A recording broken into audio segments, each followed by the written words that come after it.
I expressed my worry about the ferocious anti-Semitism that has reared its ugly head in today's modern society of enlightened human beings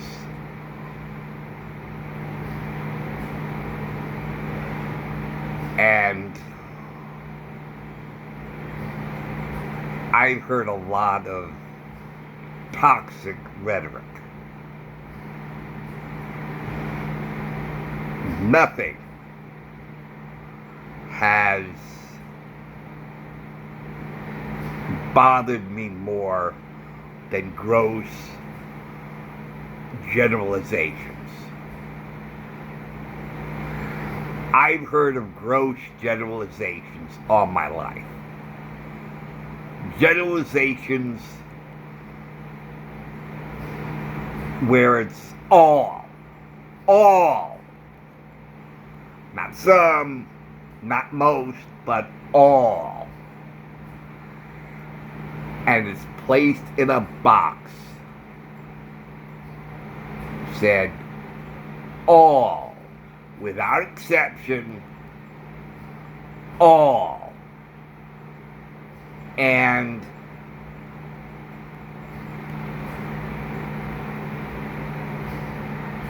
logic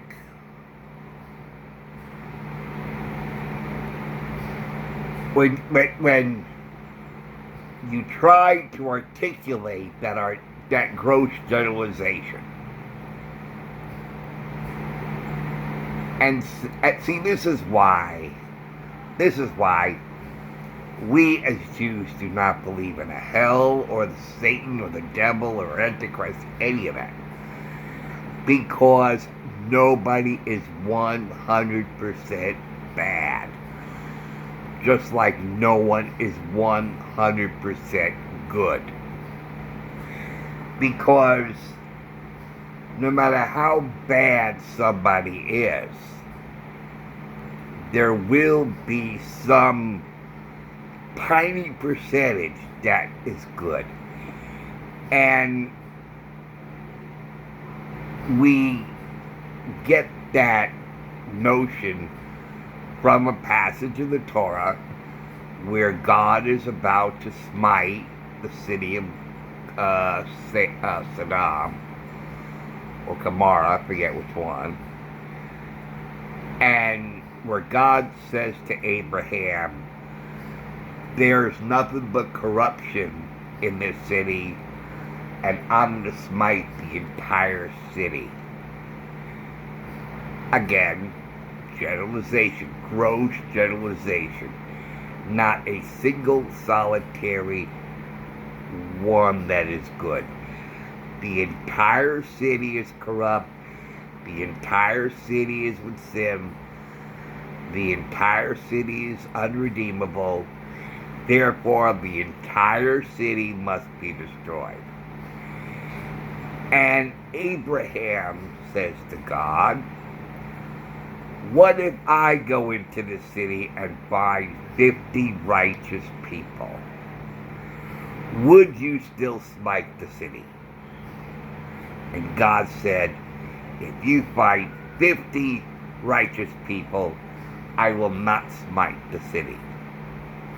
And Abraham says, okay, what if I find 20 righteous people? Will you still smite the city? And God says, no, if you find 20 righteous people, I will not smite the city.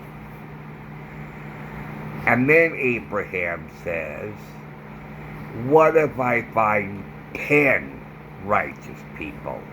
Will you still smite the city? And God says, no, if you find 10 righteous people, I will not smite the city. And then Abraham finally says, what if I find only one righteous person, will you still smite the city? And God says, no. If you find one and only one righteous person, I will not smite the city. And so I spoke to one of my rabbis about hell. He says to me, there is no hell because, and no one is 100% doomed to be condemned because no one is 100% with sin, and no one is 100% righteous. And I said to him, I remember that story with Abraham and God and smiting the city.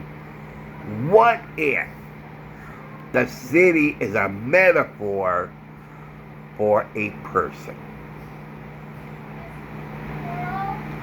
That if there's 50% righteous in that person, he would not be condemned to hell. If there's 20% righteous and 80% with sin, still is not condemned. 10% no. Even 1% righteous, no. Because a person is a human being with faults and flaws, can make mistakes, but there's inherent good in people. And that's the Jewish view. Now Hitler, we'll take Hitler, right? Yes, he was 100%, wait a minute, I retract that. Okay, he was evil. Yes, he was evil. But in all the bad that Hitler did, there is one righteous, good thing Hitler did. And that was bringing Germany up from poverty and destitution.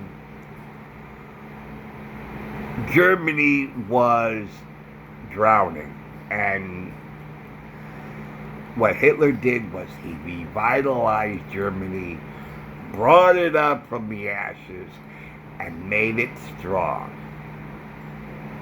made it prosperous. So, as evil as Hitler was, he wasn't 100% evil, because he did at least that one good, righteous thing. He brought Germany up from destitution, from poverty, joblessness, homelessness, whatever. And that was the one good thing he did. Now, that is why generalizations are by themselves of a closed, ignorant, I can't say evil, but from a closed, blind, ignorant mindset. There's nothing absolute. The only thing absolute is the Constitution. That's absolute. Death is absolute. Taxes, well, some say yes, some say no. As a matter of fact, there are some cities where they said, nope, we're not going to charge you taxes. So, taxes, yes and no.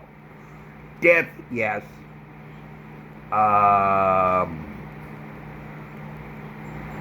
Rights in our Constitution, yes. That's absolute. But generalizations are flawed in themselves. Now, why do I bring this up?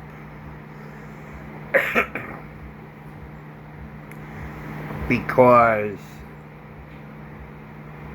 I wrote on a post.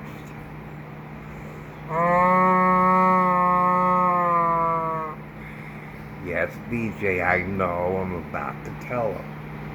Thank you for reminding me. I'm just telling him. Sorry, folks, that was DJ. Yeah.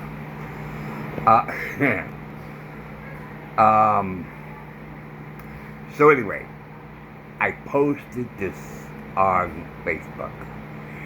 I said, how many Jews must die before we as a society say, stop, no more? Because we've already had a death, a Jewish death, with these pro-Hamas demonstrations. That this pro-Hamas demonstrator hit this Jewish man with a bullhorn, and when he fell and hit his head on the ground, he died. So now we have a death at the hands of a pro-Hamas demonstrator. They're charging it as a homicide, and they're slow to call it a hate crime. I don't see what else to call it. He assaulted a man because he was Jewish. And that's all the reason he did it. For no other reason. No other reason why he hit this man. Because he was Jewish.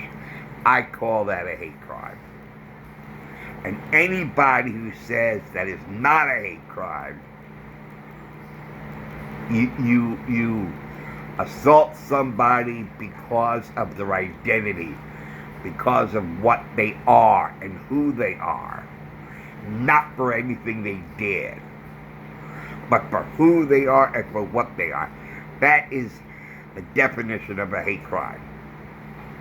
Okay. So anyway, I said, how many Jews must die before we as a society say, no more, stop? And this man put up a response, a reply, and he said, Israel has no history. Israel are criminals. And when I thought that, I said that the generalization is in and of itself bad. Israel has no history. Really? So Israel just popped up out of nowhere. Because what history is defined as all events that came before today. So what he's saying is, with Israel has no history, that means Israel appeared in 2023 and did not appear in 2022. Israel did not exist up until 2023, or October 2023. So in other words, Israel just popped in from nowhere, from non-existence to existence, boom, on October 7th, 2023. Really? Wow, that is some miracle. It has to be some kind of magic or miracle for something to pop out of nowhere from thin air. Everything and everybody has a history. Except for young people, they don't have a history because they were born from nothingness. And this person was saying, Israel appeared from nothingness. Boom. Right 2023 from nothingness. Really. So what the hell have we been seeing for the past 70 years? Something that... So what have we been calling Israel up until then? If Israel just popped in out of nowhere. So that's one thing. The other is the generalization that Israel are criminals. Let's take the word Israel and replace it with blacks. What if there are anti-black protesters out there? Would you say that blacks are criminals? What if they're Catholics and there's anti-Catholic demonstrations? Would you say that all Catholics are criminals, all blacks are criminals, all homosexuals are criminals? Any group. You cannot take a percentage of the human population and make a generalization. Would you say that Mexicans are criminals, Catholics are criminals, blacks are criminals, Hispanics are criminals, Christians are criminals, Muslims are, well, not all. See, we can't even say all because there are some good Muslims. You cannot have a generalization. You cannot have that, because you'll find a percentage that does not apply. And you take a stamp and say, okay, you're in a box, and this box, no exception, you're all criminals. You cannot do that any more than you can say all blacks are criminals, all Catholics are criminals, all Protestants are criminals, all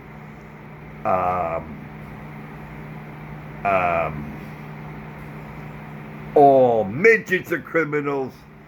I mean, you take any percentage, and you know, this sets me back to them calling Trump as being the one that did the polarization that separated people. He didn't do that. Democrats did that with their stupid identity politics. Identity. Take blacks, put them there. Take Jews, put them over there. Take whites, put them over there. Take Catholics, put them over there. Take LGBTQA, put them over there. The Democrats with their stupid identity politics, they're the ones that have been taking the American population and separating them by identity.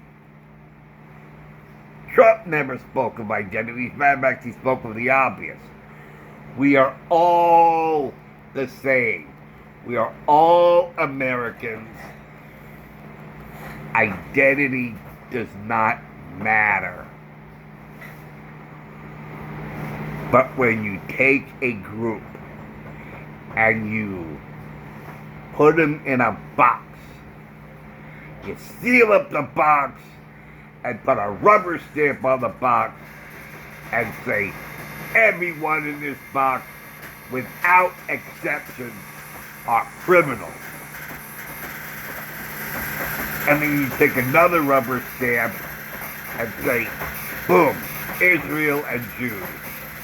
Or you can take a rubber stamp, blacks. Take another rubber stamp, whites. White people and Caucasians. You can take another rubber stamp, boom. LGBTQA, boom. You cannot do that. You cannot do that.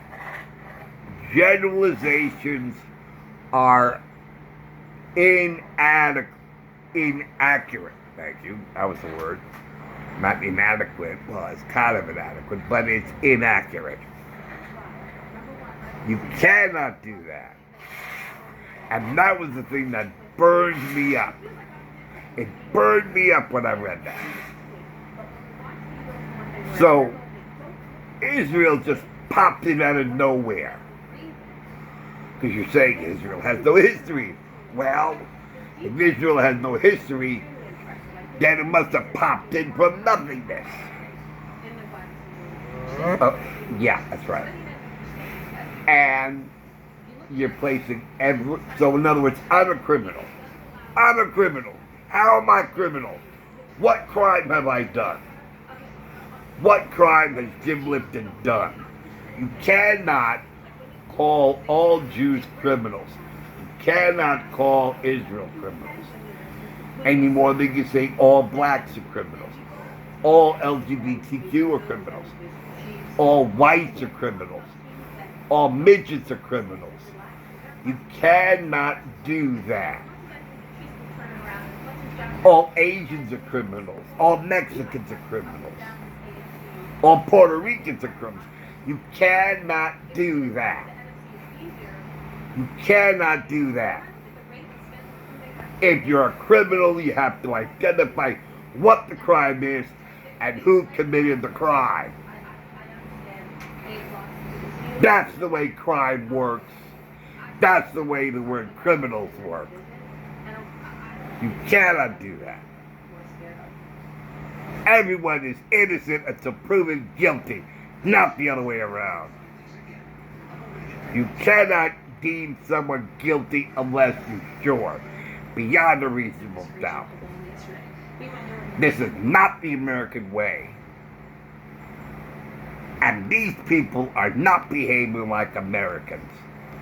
They must be deported because they do not share American values. And now I yield my time back. Senator, I yield my time. Thank you for watching. Thank you for listening in. I'll see you later. Alright. Let's stop it. We're all Americans. We're one American family. Brothers, sisters. Let's treat each other as we would our family, please. Stop this already. This is unbecoming of an American society. It really is. Disgusting. Disgusting and despicable. And if anything, I'm ashamed to be called an American based on the way these idiots are behaving. Alright. Take care, guys. See you soon. Alright. Bye.